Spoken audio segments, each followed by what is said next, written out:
지금 여태까지 이번 한 주 동안은 전부 그 10가지 재앙들을 구체적으로 살펴보았습니다. 첫 번째 재앙은 아니지만 하나님께서 모세에게 사명을 주실 때 이 지팡이가 변해서 뱀이 되게 하는 걸 먼저 보여주셨습니다.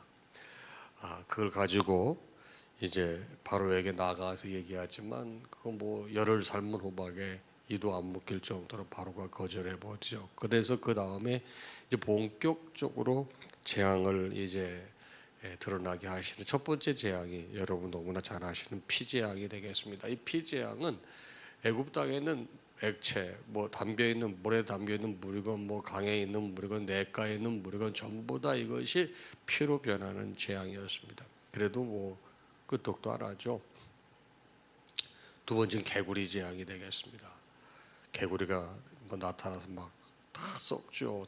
뭐 온 곳에 튀어나오는데 이제 개구리가 없어지게 해달라고 모세에게 요청을 했을 때 모세가 기도해서 개구리가 전부 이제 죽죠. 근데 이 사체를 쌀은 썩는 냄새가 진동을 했다. 기억나실 것입니다. 그 다음에는 이제 이 재앙이 되겠습니다. 여러분이 티끌 같은 것들이 전부 다 이같이 티끌같이 되어가지고 온 사람 몸에 붙어 있으니까 여러분 아픈 것도 힘들지만 가려운 것도 정말 힘듭니다. 네, 고통이 주었죠. 그래도 뭐 그다음에 파리 재앙입니다. 우리 상암동교회 원주민들은 좀 파리 재앙 조금 이해할 수 있을까? 옛날에 여러분이 여기 지금은 이렇게 너무나 아름다운 곳이 됐지만 옛날에 서울 시민들이 사용했던 모든 여러분 그 뭡니까 이 쓰레기라고 그럴까요? 그걸 전부 난지도에 갖다 쌌잖아요. 그 아름다운 섬에. 그때 아주 파리가 그렇게 많았다고 그랬는데 저는 뭐 직접 보진 못했지만 우리 오랫동안 실행성을 하신 성도분들 얘기를 들었을 때 이 밥 먹을 때 모기장을 치지 않으면 밥을 먹을 수 없을 정도로 그렇게 파리가 많았다 그랬습니다. 파리 재앙, 뭐 불편함이 이루 말할 수 없죠. 그 다음에 다섯 번째는 가축 재앙을 주었습니다. 가축 재앙이 뭡니까? 온 가축에게 역병이 도는 거예요. 전염병이 도는 거예요. 그것도 상상할 수가 없죠. 요즘에 뭐 애완동물은 뭐 가축은 아니지만 여러분 요즘에 얼마나 우리 국민들이 이 애완동물을 사랑하는지 어떤 사람은 정말 그 말도 났잖아요. 이렇게 가는데 그 KTX 자리를 두 자리를 이렇게 사가지고 한 자리는 자기가 가고 한 자리는 옆에 강아지 태우고 가고 여러분 옛날에 애들은 엄마가 안고 탔지 옆에 한 자리에 태워 타지 그럴 정도로 강아지를 사랑하고 여러분 강아지는 고양이는 의료보험 안 되는 거 아시죠? 근데 걔네들도 사람들하고 똑같이 엑스레이도 찍고 초음파도 하고 예방주사도 맞고 수술도 하고 여러분 우리 남자들은 머리 깎는데 여러분 블루클럽 같은 데 가게 되면 8,000원이면 머리 깎습니다. 여러분 강아지 몸무게에 따라서 털 감는 값이 달라져요. 등치에 따라서. 제일 싼 게 6만 원 줘야 됩니다. 아주 도시장만한 강아지 한 마리도. 여러분 사람 머리는 8,000원일진데 그렇게 비싸요. 예방주사 우리는 나라에서 공짜로 주잖아요. 거기 애들 비싸요. 그런데도 그렇게 정성으로 키우고 강아지 호텔이 없나 강아지하고 같이 가는 카페가 없나. 근데 여러분 제가 이런 말씀 강조해요. 뭐 이스라엘 사람들도 애굽 사람들은 가축이 자기들의 생명이에요. 우리는 지금 뭐 기호로 키우지만 그 사람들에게 있어서는 그게 생업인데 가축의 역병이 도는 상상을 해보세요. 그들이 받았던 충격은. 내가 키우던 강아지가 목숨을 잃었다고 생각해 보세요. 많이들 우시더라고요. 장례도 치러드리고 치워주고. 네. 그래도 뭐 가라 마음이 막 계속 이렇게 바로가 마음이 왔다 갔다 하잖아요. 가라 또 변덕 부리고 그러지 않아요. 가지 마라 뭐. 그다음에 악성 종기입니다. 자 이가 세계가 가는 악성 종기는 이제는 아예 몸에서 피부병이 발진이 돼서 뭐 긁고 뭐 난리가 난 거죠. 우박이 떨어졌습니다. 모든 여러분 이 뭐 채소라든가 이런 것들 다 죽어버리는 거죠. 그릇이 다 깨지는 거죠. 뭐 이게 그냥 일반 우박이 아니고 재앙 우박이지 않습니까? 그 다음에 메뚜기 때 이게 이제 여덟 번째 이제 재앙이 되게 메뚜기 떼가 창궐하는 거예요. 여러분 메뚜기 떼가 한번 지나가게 되면 여러분 초토화되는 거 아시죠? 여러분 우리 대지라고 하는 영화가 있었어요. 펄복이라고 하는 사람이 쓴 소설인데 그걸 가지고 영화로 만든 게 있지 않습니까? 중국을 배경으로 했는데 그 메뚜기 댁 한 번 지나고 나니까 포성기가 아무것도 없잖아요. 그 메뚜기가 되게 무섭습니다. 초토화시키는 거죠. 그래도 변함이 없어요. 이제 9번째 재앙이 뭐죠? 흑암 재앙이 되겠습니다. 여러분 어두워지는 거예요. 사람이 여러분 어두워지게 되면 숨을 못 쉬는 거예요. 아세요? 어두워지면 숨 못 쉬는 빛이 없으면. 그래서 여러분 폐쇄공포증 있는 사람들은요 어두워지는 게 힘들어요. 그래서 여러분 잘 때도 어둡게 못 자는 거예요. 불을 켜고 자는 거예요. 이렇게 해도 뭐 이 바로가 그냥 완고하잖아요. 그때 이제 하나님께서 이제 마지막 경고를 하시죠. 마지막 경고가 뭡니까? 모세는 바로에게 여호와께서 애굽의 모든 장자와 가축의 처음 난 것을 죽이실 것을 경고합니다. 마지막 재앙이 가장 무서운 이유는 생명을 앗아갈 뿐만 아니라 재앙의 집행자가 하나님 자신이 되기 때문에 그렇습니다. 여러분 모세와 아론 지금까지 9가지의 기적을 해겠지만 바로는 이스라엘을 보내주지 않았습니까? 안 보내줬습니다. 바로의 마음이 완악하되 하나님께서 방치하시고 또 묵인하시는 거예요. 그때를 여러분 기다리시는 거예요. 여러분 그거 아세요? 기적이 사람 바꾸는 거 아니에요. 이런 이사가 사람 바꾸는 거 아니에요. 바로 끄떡없잖아요. 그렇습니다. 믿음은 들음에서 나는 거예요. 들음은 바로 그리스도의 말씀으로 말미암는 것입니다. 말씀이 우리를 변화시키는 거예요. 그리고서 이제 오늘 말씀인데 영원한 규례를 약속하시죠. 자, 오늘 영원한 규례는 뭡니까? 바로 여호와의 유월절과 무교절 그리고 어린 양인데 쉽게 말씀드리면 그거에 이제 마지막 재앙을 경고하셨잖아요. 모든 그 사람의 맞이라든가 모든 가축의 첫 번째를 다 죽이시겠다는 거죠. 근데 그것을 피할 길을 이스라엘 백성들에게 주셨는데 어린 양을 잡아서 그걸 먹고 그 피를 임방과 문설주에 바르라 이 얘기 아니에요. 쉽게 말씀드리면. 근데 그거를 모든 사람 수에 따라 잡으라고. 만약 세 식구 다 가면 3마리를 잡는데 1년 안 된 어린 숫 양을 잡아서 하라는 거예요. 그리고서 무슨 말씀을 하십니까? 유월절 식사는 같이 먹으라고 말씀하셨어요. 같이 먹어라. 자, 이제 중요한 것은 이제 8절 말씀이 되겠는데요. 자, 출애굽기 12장 8절 말씀을 좀 올려주시기 바랍니다. 그 밤에 그 고기를 불에 구워 무교병과 쓴 나물과 아울러 먹되. 이제 마지막에 유월절 식사를 할 때 어떻게 하느냐? 무교병, 누룩이 들어가 있지 않은 딱딱한 빵을 먹되 쓴 나물과 아울러 먹고 날것으로나 물에 삶아서 먹지 말고 머리와 다리와 내장을 다 구워 뿌려 먹고 10절 아침까지 남겨두지 말며 아침까지 남은 것은 곧 불사르라. 흔적 없이 다 먹고 다 없애버리라는 겁니다. 근데 그걸 먹는 방법을 이제 또 가르쳐 주세요. 11절입니다. 어떻게 가르쳐 주십니까? 그것을 이렇게 먹어라. 허리에 띠를 띠고 발에 신을 신고 손에 지팡이를 잡고 먹는데 급히 먹어라. 이것이 여호와의 유월절. 이게 무슨 뜻일까요? 허리에 띠를 띠고 발에 신을 신고 손에 지팡이를 잡고 급히 먹어라. 이거는요 떠날 준비하고 먹어라. 언제든지 명령이 들어 바로 떠나라는 거예요. 여러분 군부대에서 군인들 근무할 때는 슬리퍼 신습니까? 안 신습니까? 여러분 군인들은 지금 이 더운 여름에도요 반드시 여러분 이 군화를 신어야 돼. 전투화 같은 걸 신고 있어야 돼. 왜요? 그리고 군복도 항상 하고 있어야 돼. 언제든지 여러분 명령이 하달되면 바로 준비가 돼야 되는 거예요. 하나님께서 이스라엘 백성들에게 급히 먹어라, 떠날 준비를 하고 먹으라는 거예요. 자, 12절입니다. 내가 그 밤에 애굽 땅에 두루 다니며 사람이나 짐승을 막론하고 애굽 땅에 있는 모든 처음 난 것을 다 치고 애굽의 모든 신을 내가 심판하리라. 나는 여호와라. 13절 내가 애굽 땅을 칠 때 그 피가 너희가 사는 집에 있어서 너희를 위하여 표적이 될지라. 그 피가 뭐죠? 어린 양의 피예요.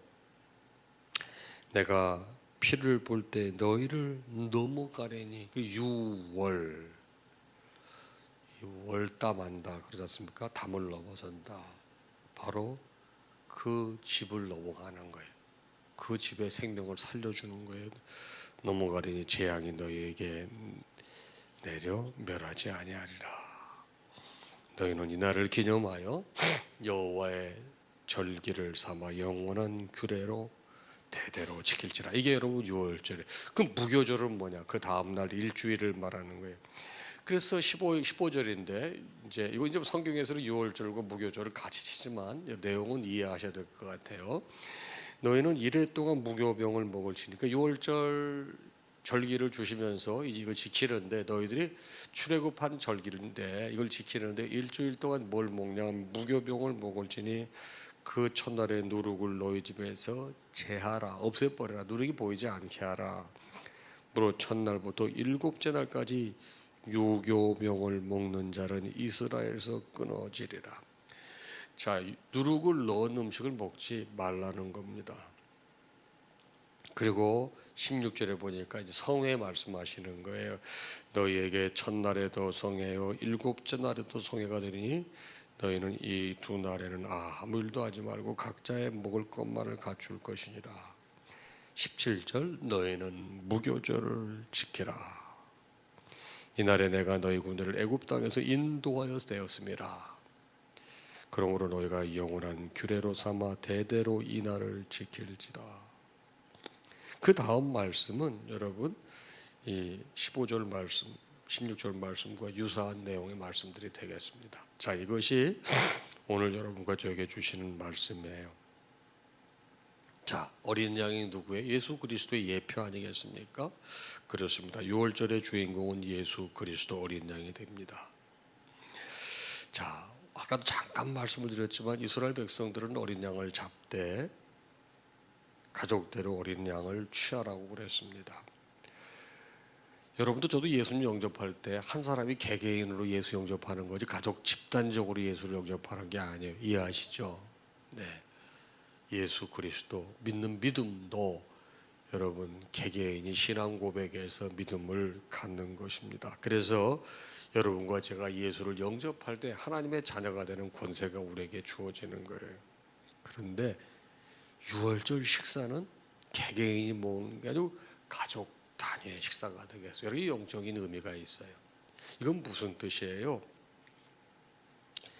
여러분 우리가 구원받은 백성이 되고 난 다음에는 신앙 공동체, 바로 하나님께서 세우신 교회라고 하는 신앙 공동체를 통해서 함께 신앙생활하는 거예요.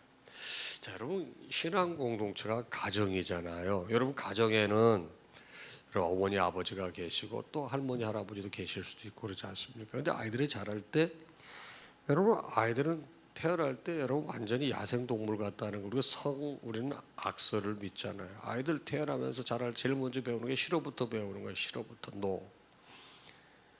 그래서 그걸 내버려 두게 되면 와일드 애니멀이 된다는 거예요. 여러분 저는 정말 직접 미국 할머니한테 들었는데 제 친구 어머니 그 데이비드 핸드릭슨이라고 하는 친구 어머니가 아이를 6을 낳아서 키우신 저하고 얘기하면서 그러더라고요. 쟤네들 다 와일드 애니멀들이었다고 야생동물이었다는 거예요. 그런데 얘네들 키우면서 이렇게 저렇게 키웠다 그런 말씀 쭉 해주시는 걸 제가 직접 들었어요. 근데 우리는 안 그랬나요? 가정을 통해서 어머니, 아버지, 할아버지, 할머니의 사랑과 아버지, 어머니의 또 구원이 또 이런 뭐 훈계, 또 어떨 때는 뭐 매도 맞고 뭐 이러면서 자라는 거 아니에요. 그래서 가족 안에서 사람이 이렇게 건강하게 자라는 거예요.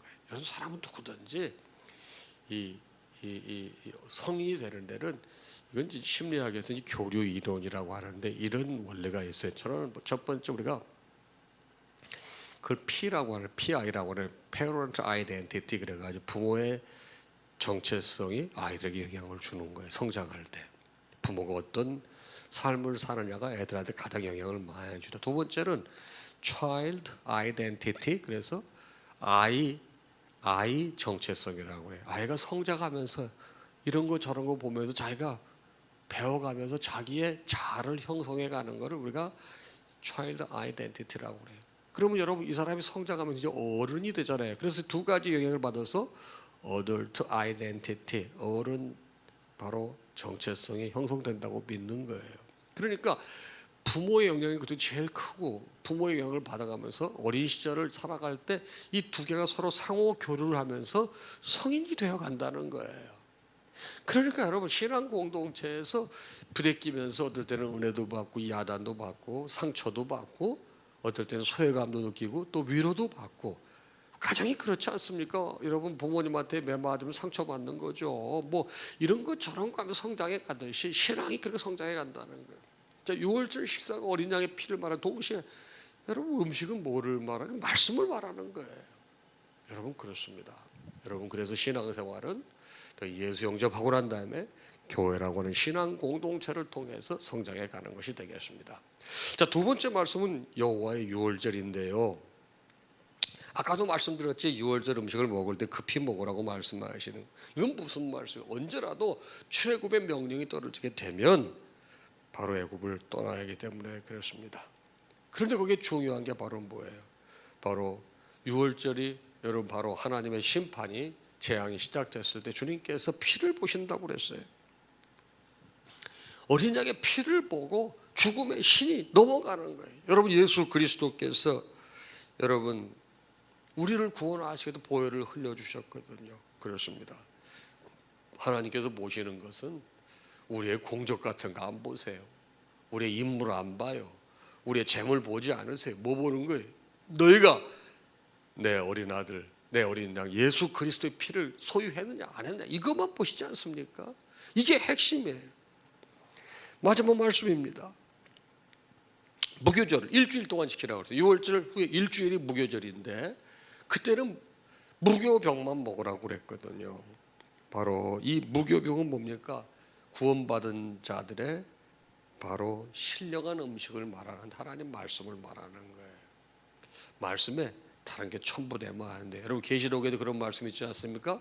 이 말씀에 더하거나 빼는 자를 어떻게 한다고 그랬어요? 죽는다고 그랬어요. 성경에 나와 있는 모든 재앙과 심판이 그들에게, 저주가 그게 간다고 말씀하셨거든요. 그 신령한 젖을 사모하라. 가공되지 않고 가미되지 않고 삭제되지 않은 그 오로지 그 순수한 말씀을 받으라는 그런 뜻이 되겠습니다. 그렇습니다. 여러분, 유월절이라고 하는 것이 바로 유월절, 바로 출애굽, 여러분과 제가 구원받은 것이라고 하면은 유월절이, 무교절은 우리가 어떻게 신앙생활을 해야 되는지를 말하는 거예요. 봐, 유월절을 어떻게 신앙생활을, 그러면 이 누룩은 죄성을 상징하는 거예요. 누룩은 죄성과 함께 옛생활을 말하는 거예요. 우리가 예수 믿고 구원받은 백성이 됐으면 죄와 옛생활을 청산하고 여러분 말씀 가운데 살아야 됨을 가르쳐 주는 것이 오늘 말씀 전체 내용이 되겠습니다. 자, 기도 제목 나누겠습니다. 먼저 예수 영접한 때를 기억하게 하시고 기쁘게 신앙생활하게 하소서. 감사하게 신앙생활하게 하소서. 내가 어떻게 예수를 영접하게 감사하라 이 말. 두 번째, 주님 부르시면 언제라도 순종하게 하소서. 준비되어 있으라 이 말에. 세 번째, 내 삶에서 죄와 옛생활의 상징인 누룩을 제하고 거룩을 추구하게 하소서. 그게 무교병이에요. 무교병. 죄와 옛생활을 여러분 상징하는 게 누룩인데 그게 우리에게 없어야 되겠습니다. 사랑하는 성도 여러분, 이것이 오늘 여러분과 저에게 주시는 하나님의 말씀이 되겠습니다.